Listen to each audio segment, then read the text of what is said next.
नमस्कार मित्रों, माता रानी की जय हो। स्वागत है आपका हमारे YouTube चैनल पर। मित्रों, आज हम आपको बताएंगे कि मौली के धागे से किस प्रकार से प्रचंड वशीकरण हो सकता है। तो चलिए शुरू करते हैं। पर ध्यान रहे, मांस मदिरा का सेवन करके आपको विधि नहीं करनी है। और अगर आप विधि करने में असमर्थ हैं और वशीकरण आश्रम से करवाना चाहते हैं तो हमें बेझिझक संपर्क करें, आपकी पूरी सहायता की जाएगी। हमारे संपर्क सूत्र आपकी स्क्रीन पर चल रहे हैं। मित्रों, आज जो हम आपको विधि बताने जा रहे हैं वो बहुत ही ताकतवर वशीकरण विधि है। जैसे हमने बताया है वैसे करें, गारंटी है हमारी वशीकरण होकर रहेगा। जीवन में आपको कभी इस विधि के अलावा कभी कुछ तंत्र मंत्र का नहीं करना पड़ेगा, क्योंकि इसके बाद आपका काम हो जाएगा। ये विधि आज तक फेल नहीं हुई है। किसी भी तांत्रिक या तंत्र मंत्र की आपको कभी जरूरत नहीं पड़ेगी। आपका प्यार आपका गुलाम हो जाएगा, हमेशा के लिए आपका बन के रहेगा। आपका प्यार आपका जीवन साथी बन जाएगा। जिस प्रकार से आप तड़पते हैं उसके लिए, जिस प्रकार से आप रोते हैं उसके लिए, उसी प्रकार से वो भी आपके लिए तड़पने लगेगा, आपके आकर्षण में आ जाएगा। तो जैसे हमने बताया है वैसे इस काम को कॉपी कर दें, हमेशा के लिए आपका प्रेमी आपका बन के रहेगा। सामग्री जिस प्रकार से आप स्क्रीन पर देख पा रहे हो, आपको एक मौली का धागा लेना है। आप ऐसा समझ लीजिए अपने लंबाई के बराबर का आपको मौली का धागा लेना है। अगर आपकी हाइट 5 फुट है, 5.5 फुट है, 6 फुट है, जितनी भी आपकी हाइट है, अपने हाइट के अनुसार आपको मौली का धागा लेना और इस विधि में इस्तेमाल करना है। बस सिर्फ यही सामग्री है और कोई सामग्री नहीं है। बस आपकी जितनी लंबाई है उतना आप धागा ले लीजिए और ये किसी भी पूजन सामग्री की दुकान पे आपको आसानी से मिल जाएगा। इसे कलावा भी बोला जाता है, इसे नाल भी बोला जाता है, इसे मौली भी बोला जाता है। ये पूजन सामग्री में बहुत काम आने वाली चीज़ है, तो आपको ये आसानी से उपलब्ध हो जाएगी। तो सिर्फ आपको अपने लंबाई के बराबर का मौली का धागा इसमें आपको इस्तेमाल करना है। अगर समय की बात करें तो किसी भी वार की रात्रि, कोई भी वार हो, चाहे सोमवार, मंगलवार, गुरुवार, कोई भी वार हो, जिस दिन आपको सुविधा हो उस दिन किसी भी वार की रात्रि 12 बजे के बाद पूर्व दिशा की ओर मुख करके पूरे विश्वास पूरी श्रद्धा के साथ आपको यह विधि करनी है। क्योंकि अगर आप विश्वास और श्रद्धा के साथ विधि नहीं करोगे तो आपको वो फल नहीं मिल पाएगा जो आप चाहते हो। तो सर्वप्रथम आपको रात्रि 12 बजे के बाद, जब मध्य रात्रि हो जाए, तब आपको पूर्व दिशा की ओर मुख करके बैठना है और अपने लंबाई के बराबर ये जो मौली का धागा है, आपकी जो लंबाई है उसके अनुसार आपको ये मौली का धागा लेना है और इस प्रकार से इसे आपको फोल्ड कर लेना है। ये प्रैक्टिकल करके दिखाने का मतलब यही है ताकि आपसे किसी भी प्रकार की कोई गलती ना हो। इस प्रकार से आपको फोल्ड करके इसे अभिमंत्रित करना है, क्योंकि तंत्र विद्या में मंत्रों का बहुत महत्व होता है। मंत्र के बिना वो रश्मियां नहीं बनती है जो सामने वाले को वश में करे। मंत्र के बिना वो ताकत नहीं बनती है जिससे सामने वाला आपकी तरफ आकर्षित होगा। तो मंत्र को अच्छे से याद करें, अच्छे से रटें, उसके बाद में आपको इसे अभिमंत्रित करना है। अच्छे से अभिमंत्रित करना है। जितनी काउंटिंग बताई जाए उतनी काउंटिंग एकदम सही होनी चाहिए, कम या ज्यादा नहीं होनी चाहिए, उससे भी बहुत फर्क पड़ता है। तो आपको जो काउंटिंग बताया जाए उसी काउंटिंग के अंतर्गत जैसे ही आपको मंत्र उच्चारण बताया जाए उसी प्रकार से आपको करना है। क्योंकि अगर आपने मंत्र गलत बोला तो फिर आपको वो लाभ नहीं मिल पाएगा। मंत्र सही बोलोगे तो ही रश्मियां बनती है, नहीं तो नहीं बनती है। तो आपको इसे सीधे हाथ में लेना है, राइट हाथ में लेकर अपनी मुट्ठी बंद करके आपको मंत्र बोलना है। ध्यान से सुनिएगा, ओम वश्यम भू स्वाहा। किसी का नाम नहीं लेना। इस मंत्र को आपको अच्छे से याद करना है। बहुत छोटा मंत्र है, उतना ही प्रभावशाली मंत्र है, आसान मंत्र है। ओम वश्यम भू स्वाहा, ओम वश्यम भू स्वाहा। यह मंत्र आप पहले अच्छे से रटें, उसके बाद में आपको विधि में इस्तेमाल करना है ताकि आपको अच्छा लाभ मिले। तो आपको जैसे ही आप इसे सीधे हाथ में लो, सीधे हाथ में लेकर मुट्ठी आपको बंद करनी है, आंखें बंद करनी है और सामने वाले का चेहरा अंतर ध्यान करना है अच्छे से। ऐसा लगना चाहिए कि वो भी आपके साथ पूजा में बैठा है, आपके पास ही बैठा है और आपका ये जो वशीकरण जो विधि है उसमें मदद कर रहा है। इतना आपको अंतर ध्यान करना, उसका चेहरा अपने अंतर मन में उसके चेहरे को साफ साफ देखना है।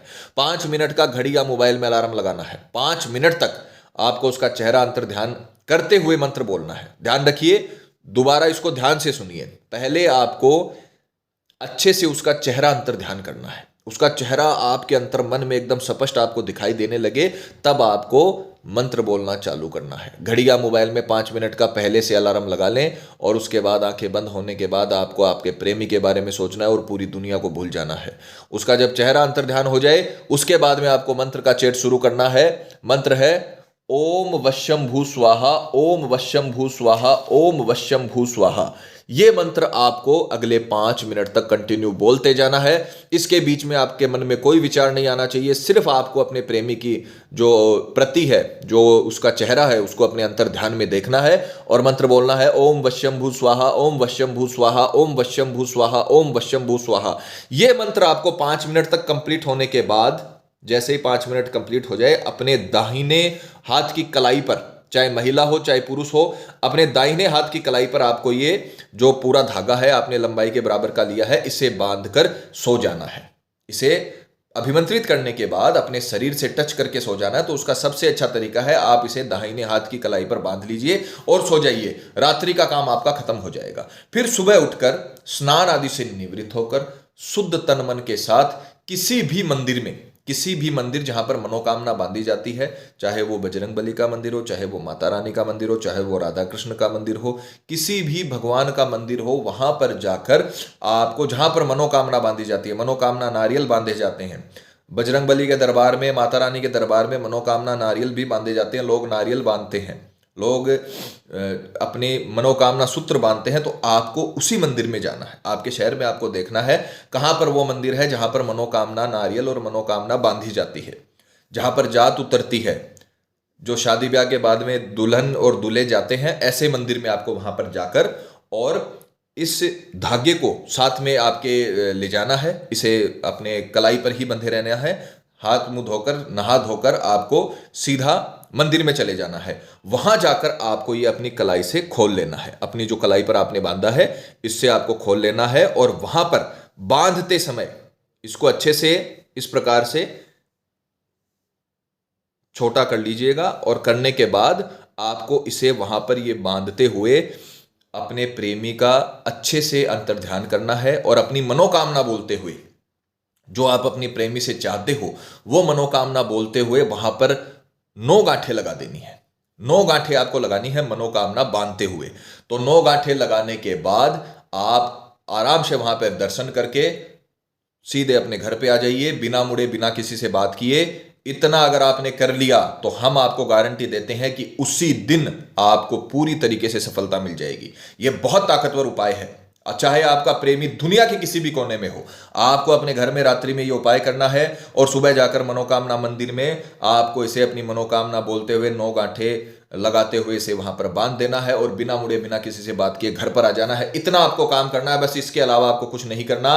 उसी दिन, जिस दिन आपने ये मनोकामना सूत्र बांधा है, उसी दिन शाम तक आपको अच्छी खबर मिल जाएगी। आपके प्रेमी का मैसेज, कॉल, किसी भी प्रकार से वो आपके संपर्क में आ जाएगा और इसका लाभ आपको पूरा मिलेगा। बस जैसा हमने बताया है वैसा करें, उसी स्टेप को फॉलो करें, वही मंत्र बोलें और अंतर ध्यान अच्छे से करें। क्योंकि अगर आप उसका चेहरा ही अंतर ध्यान नहीं कर पाओगे तो वशीकरण नहीं हो पाएगा। अच्छे से अंतर ध्यान करें, पूरे मन से ये विधि करें, आपको पूरी तरीके से सफलता मिलेगी। आपका प्रेमी भी आपके लिए उतना ही तड़पने लगेगा जितना आप तड़पते हो। आपका प्रेमी भी आपसे इतना ही प्यार करने लगेगा जितना आप प्यार करते हो। तो ये तंत्र विद्या है, इसका फायदा उठाइए। बहुत ताकतवर विधि है। जैसे हमने बताया है वैसे करें। पति पत्नी में अगर अनबन चल रहा है, झगड़ा चल रहा है, डाइवोर्स तक मामला पहुंच गया है, प्रेमी किसी के बहकावे में है या बुरी संगत में आ गया है, कई साल तक चला हुआ रिश्ता, 9-9, 10-10 साल तक रिश्ते चलते हैं और फिर टूट जाता है, प्रेमी शादी के लिए मना कर रहा है या रिश्ते में किसी थर्ड पर्सन के आने की वजह से आपकी लव लाइफ बर्बाद हो गई है, तो आपको किसी से भी लड़ाई झगड़ा करने की जरूरत नहीं है। कोई भी अपने मन में बुरे ख्याल लाने की जरूरत नहीं है। कई लोग आत्महत्या तक के विचार कर लेते हैं। तो इस प्रकार के विचारों को खत्म करिए, तंत्र विद्या का साथ लीजिए, जैसे हमने बताया है वैसे करें, पूरी तरीके से आपको सफलता मिलेगी। माता रानी आपको जरूर सफल करेंगी। और मित्रों, आपको एक और बात बता दें कि जब किसी व्यक्ति पर पहले से कर्म होता है तो उस पर किसी भी प्रकार के कर्म का वशीकरण का असर नहीं होता है, चाहे वो हवन वशीकरण ही क्यों ना हो। अतः अगर आपको ऐसा लगता है कि आपके प्रेमी पर किसी ने किया कराया करवा दिया है या उस पर किसी भी प्रकार का जादू टोना है, तो आप हमें संपर्क करें। आपको बताया जाएगा कि आपके प्रेमी पर किया कराया है या नहीं है, साथ ही उसका समाधान भी किया जाएगा। मित्रों, विधि को लेकर आपके मन में कोई सवाल है या आपसे कोई गलती हो गई है या फिर आप ये विधि आश्रम से करवाना चाहते हैं, तो हमें बेझिझक संपर्क करें। आपकी पूरी सहायता की जाएगी। हमारे संपर्क सूत्र आपकी स्क्रीन पर चल रहे हैं। इसी के साथ जय माता दी मित्रों। हमारे YouTube चैनल को सब्सक्राइब करने के लिए स्क्रीन पर चल रही ज्योतिष से बदले जीवन की पिक्चर को प्रेस करें। आप हमेशा के लिए हमारे साथ जुड़ जाएंगे। जय माता रानी।